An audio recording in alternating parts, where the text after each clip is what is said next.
A very good morning to you on this 29th day of August. It is Friday, and for many it is payday or a pay weekend this weekend. If you don't have any pay, well, we're glad you've joined us on the Fifth Connection, where we are talking through the storyline of the scriptures. We are in the letter to the church at Ephesus, where Paul is tracking what synchronicity looks like in the context of the assembly. He's talking about what happens when God, the people of God, and events coalesce, when they come together. What does that look like? What happens in a context like that? Well, across the 115 verses of 6 chapters, Act 1, which covers chapter 1, 2, and 3, has the plan for the assembly. Chapters 4, 5, and 6 has to do with the prompts for the assembly. How that the assembly needs to embody the plan and the purposes of God. In chapter 1, we saw that reality flows with dignity. In chapter 2, it flows with vitality. And now, in this very exciting chapter, chapter 3, scene 3, reality flows with novelty. There is newness to this reality. And how do we know that? Well, we know it from chapter 3, verse number 1 and verse number 2. Because in that chapter, he's talking about how that we can project innovation through discourse and difficulty. Paul was in the midst of a tough situation. He was in prison. There was a limitation on him. That was the difficulty. And yet he is talking about something very wonderful. He is using his limitation as a lever. He's using it as a lever to expose the people of God to the plan of God. So he's discoursing, he's involved in a discourse with them, talking about how that this mystery, what is a mystery? A sacred secret. In the plan of God, a mystery has to do with something which God discloses. It's not something you can find out by purely your discovery instincts. It's something that he has to uncover. And the thing that he uncovers is called this entity called church. Church is a mystery. The assembly is a mystery. Because in that assembly, there is Jew-Gentile union. In one body, that's what happens.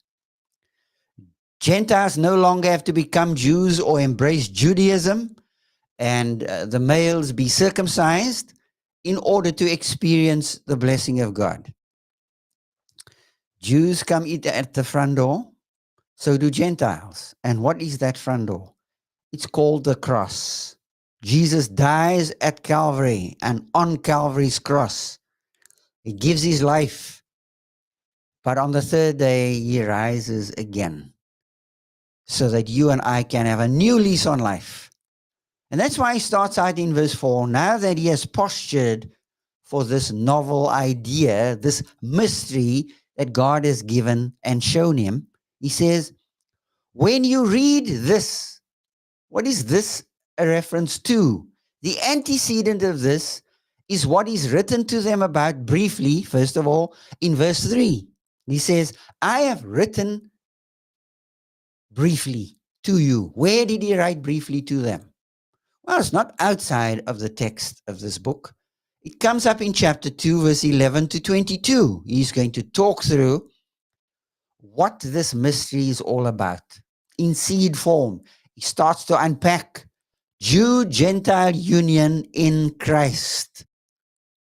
Jew-Gentile union in one body. When you interpret the printed signs and symbols, that's what reading has to do with. Interpreting signs and symbols. black ink for us on white paper, but it's no longer black ink on white paper. Now we go to a digital screen and we type on a screen. Isn't that wonderful? When the Mesopotamians invented writing, they used a pointed reed and they would imprint the point of that reed into soft clay and they would write on clay tablets. They would communicate. Well, my clay tablet is an iPhone these days, and so is many of us.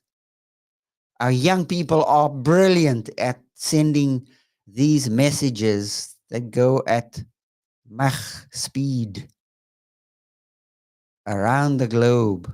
They can send messages on WhatsApp. Well, Paul says, when you read this,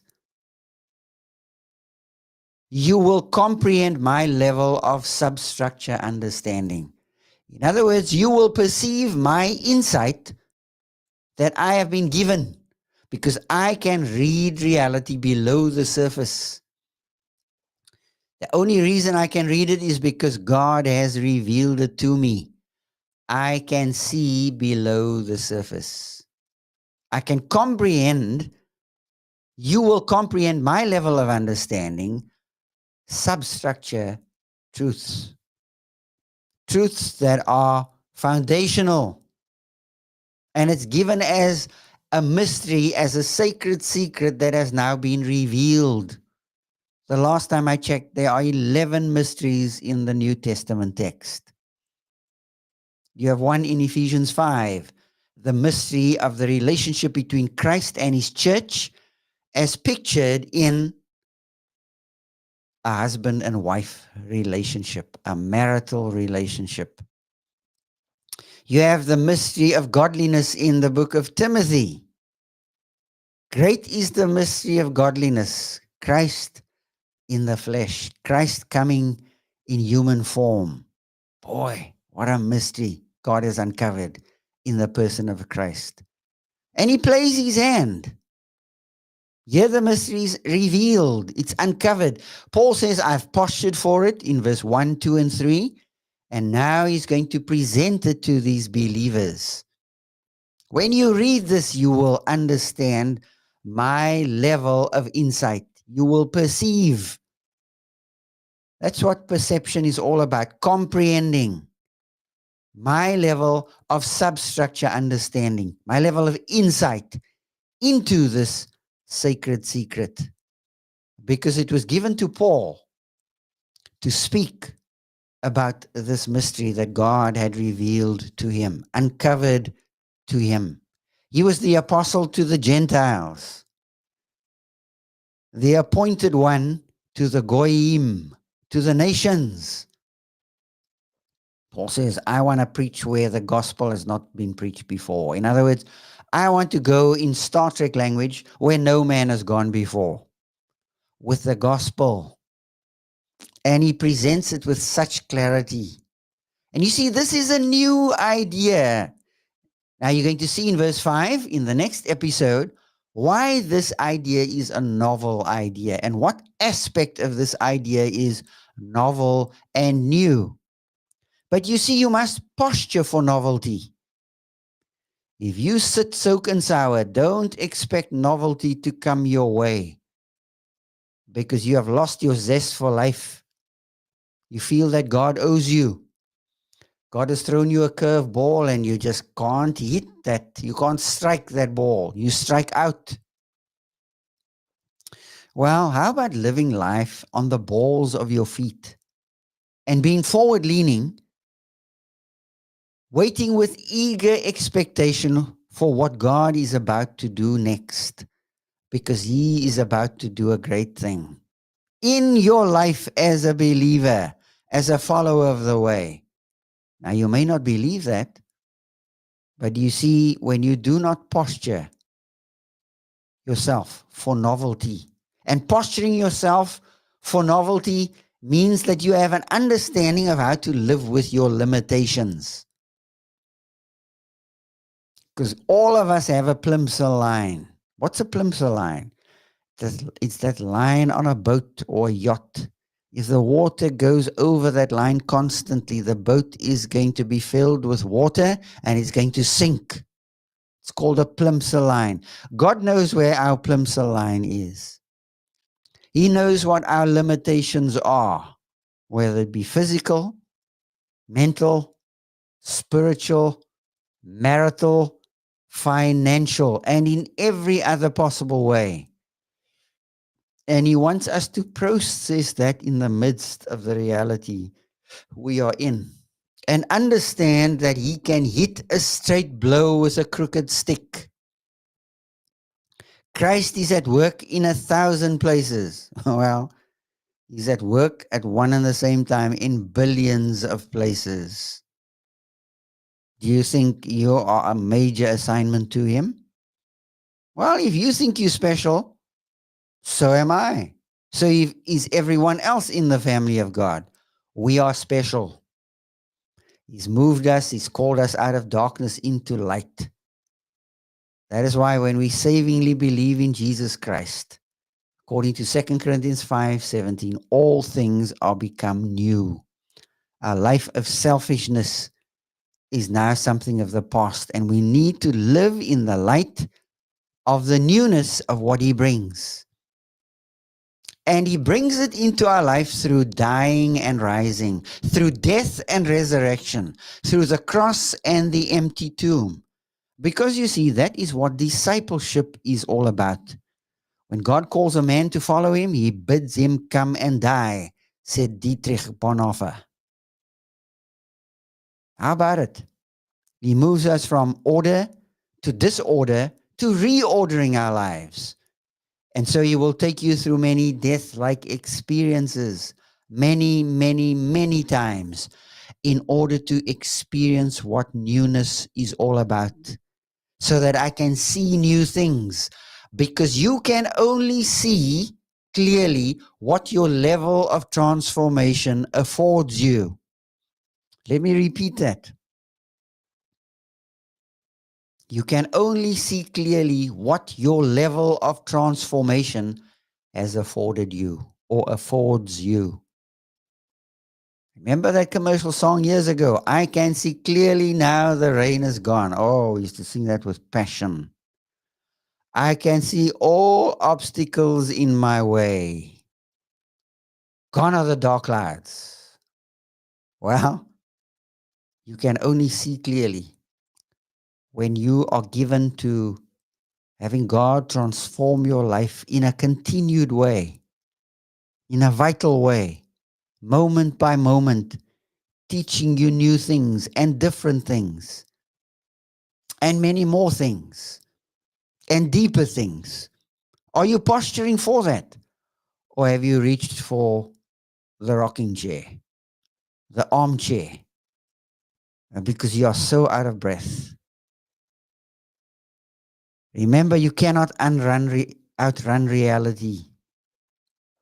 But you have to create a new reality. How do you do that? By dying and rising. Dying to the old and rising to the new. That's what death and resurrection is all about. Newness. Paul is postured to give this new message, this novel idea. It was called a mystery, but he was given the stewardship, the custodianship of this mystery. Are you learning some new things about God and how he operates? People often ask, how does God work in people's lives? Well, I suggest to you, watch people around you who have summered and wintered in the things of God, and watch how God has worked in their life and how he is working in their lives. That's how God is working in people's lives. But you see, we're so blind to that. We think we are the most special on the planet. Yes, there's no one like you. But so is all of us. We are all special. And God has special sweets that he wants to give to us on a moment-by-moment basis. Not just once a month, not once a week, not twice a year, but moment by moment. How are you posturing for novelty in your life? the new things that He's about to teach you. You're going to come across some of that today. You're going to come across some new people today, some new ventures, some new ideas, some things that you have not seen before. How are you going to be processing that novelty in your life? Well, if you don't posture for it, you ain't going to see it in the first place. Still less are you going to be able to process and imbibe it. As you go about your life today, I trust that you will enjoy the Lord and eagerly anticipate what He's about to do in your life next. Enjoy the day, and goodbye for now.